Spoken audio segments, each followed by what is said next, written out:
आज हम देखने वाले हैं कि एसआईआर की जो ड्राफ्ट मतदाता सूची है वो हमें कैसे डाउनलोड करना है।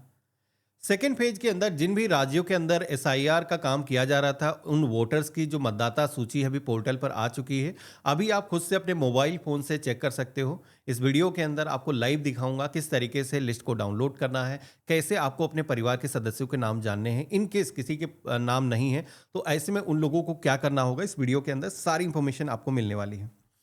सबसे पहले तो आपको अपना जो ब्राउज़र है वो ओपन कर लेना है और यहाँ पर हमें सर्च करना है वोटर्स ईसीआई।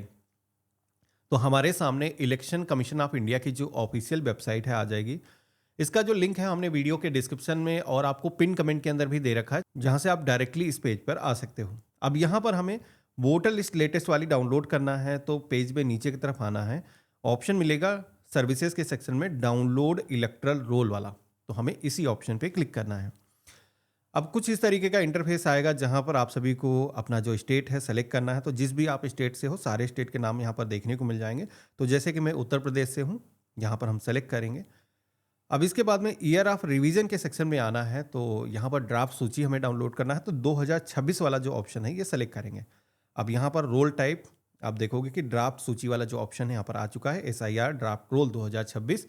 ये हमें चूज करना है। फाइनल लिस्ट आएगी तो यहीं पर आपको ऑप्शन दिखेगा, आप सेलेक्ट करके आप फाइनल लिस्ट भी डाउनलोड कर पाओगे। इसके बाद में आपको अपना जो डिस्ट्रिक्ट है यहाँ पर सिलेक्शन करना है। तो आपका जहाँ पर भी नाम सम्मिलित है सेलेक्ट कर लोगे। असेंबली कॉन्स्टिट्यूंसी के सेक्शन में आना है, जो आपका विधानसभा क्षेत्र लगता है चूज करना है। अब इसके बाद में एक कैप्चा कोड दिखेगा। ये जो कैप्चा कोड है दर्ज करने से पहले आपको पेज में नीचे की तरफ आना है।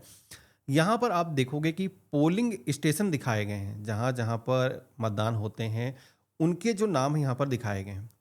उसी के साथ में उनका जो पार्ट नंबर है वो यहाँ पर दिखाया गया है। तो आपको अपना जो पोलिंग स्टेशन है वो सबसे पहले तो चेक करना है कि किस मतदाता लिस्ट के अंदर आपका जो नाम है वो सम्मिलित है। तो यहाँ पर वैसे तो नंबर भी दिया गया है, पार्ट नंबर अगर आपको याद है जब आपने इन्यूमरेशन फॉर्म भरा था उस पर प्रिंटेड रहता है, आप उसके जरिए स्विच करके जा सकते हो। बाकी यहाँ पर रीड करके भी आप अपना पोलिंग स्टेशन खोज सकते हो। यहाँ पर अभी जैसे कि पहले पेज पर हैं और यहाँ पर 10 ही एक एंट्रीज आपको दिखती हैं। अगर पहले पेज पर आपको अपने पोलिंग बूथ का नाम नहीं मिलता है, सेकेंड पेज पे जाना है और यहाँ पर भी नाम नहीं मिलता है इनकेस, तो थर्ड पेज पे जाना है। तो इस तरीके से स्विच करके आप अपना जिस भी पेज पर आपके पोलिंग बूथ का नाम है खोजना है।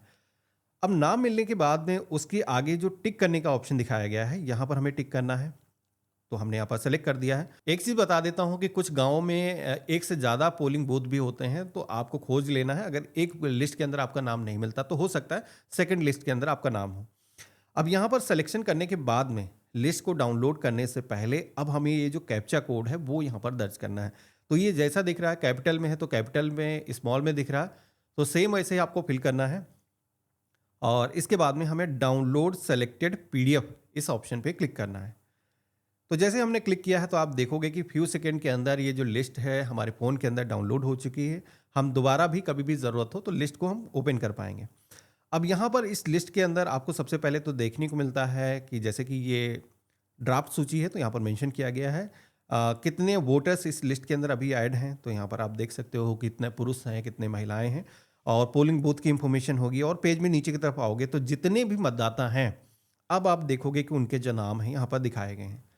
नाम हो गया, आपका ईपिक नंबर हो गया, आपके पिता का नाम हो गया। तो इस तरीके से इतनी इंफॉर्मेशन यहाँ पर रहती है। फोटो यहाँ पर नहीं रहता है क्योंकि गवर्नमेंट सिक्योरिटी रीजन की वजह से फोटो नहीं देती है। लेकिन यहाँ पर आप सभी को वोटर आईडी कार्ड नंबर मिल जाएगा, उसके जरिए आप चाहो तो खोज सकते हो। बाकी आपको नाम दिख जाएगा। तो यहाँ पर खोजने का आसान सा तरीका ये है कि इस लिस्ट में से आपको अपने घर के आसपास के जो भी पड़ोसियों के नाम है देखने, उसी के आसपास में भी आपका जो नाम है मिल जाएगा। मोस्टली केस में ऐसे ही होता है कि लिस्ट सीक्वेंस वाइज चलती है। तो यहाँ पर आकर के अपना जो नाम है आप खोज सकते हो। अभी यहाँ पर एक चीज़ बता देता हूँ, इसके अंदर एक फ़िल्टर करने का भी ऑप्शन है। तो अगर आप मोबाइल फ़ोन से फाइंड करना चाहते हो तो इस लिस्ट के अंदर फ़िल्टर भी कर सकते हो। फाइंड इन पेज का एक ऑप्शन मिलेगा, अगर आप सेटिंग के ऑप्शन पे क्लिक करोगे तो यहाँ पर अब आप अपना जो ईपिक नंबर है, जो वोटर आईडी कार्ड है, वो नंबर आप दर्ज कर सकते हो या फिर आप अपना जो नाम है यहाँ पर एंटर कर सकते हो। लेकिन एक चीज़ बता देता हूँ कि नाम यहाँ पर अगर आप खोजना चाहते हो नाम से तो हिंदी में जैसा कि आपके वोटर आईडी कार्ड पर नेम है सेम वैसा ही दर्ज करना होगा, नहीं तो आपका जो नाम है वो खोज करके नहीं आएगा। तो यहाँ पर जैसे कि मैंने लिख दिया है तो आप देखोगे कि जहाँ पर भी हमारा नाम मौजूद था ये ऑटोमेटिक फेच होकर के आ चुका है। तो इस तरीके से भी आप आसानी से अपना जो नाम है यहाँ पर खोज सकते हो। अब यहाँ पर आपका जो नाम है मिल चुका है, तो अब आपको आगे कुछ भी करने की ज़रूरत नहीं है, आपको इंतज़ार करना है फाइनल लिस्ट आने का।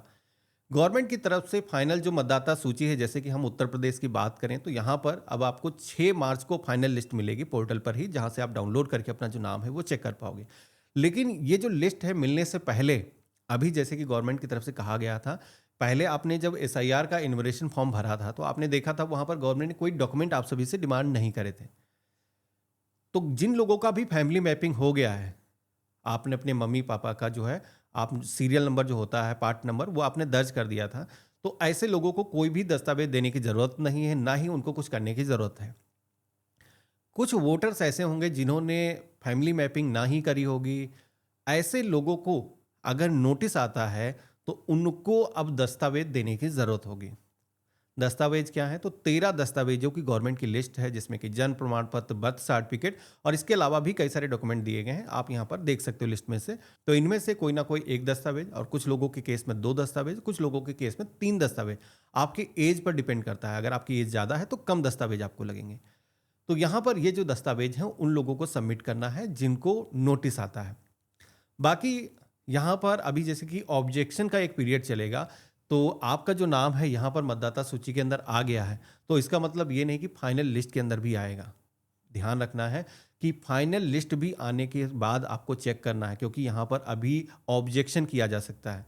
तो अगर किसी भी का नाम, जैसे कि मान लेते हैं कि गलत ऐड है, वो व्यक्ति अब नहीं जीवित है, फिर भी उसका नाम अभी भी बना हुआ है, तो ऐसे व्यक्तियों का जो नाम है वो हटाया जा सकता है। तो आपको सजग रहना है, पोर्टल पर आकर के समय समय पर अपनी जो इन्फॉर्मेशन है वो चेक कर लेना है।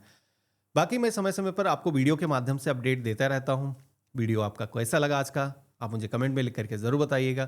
चैनल पर नए हो, सब्सक्राइब कर लेना। हम मिलते हैं ऐसे ही एक नया वीडियो में, तब तक के लिए गुड बाय।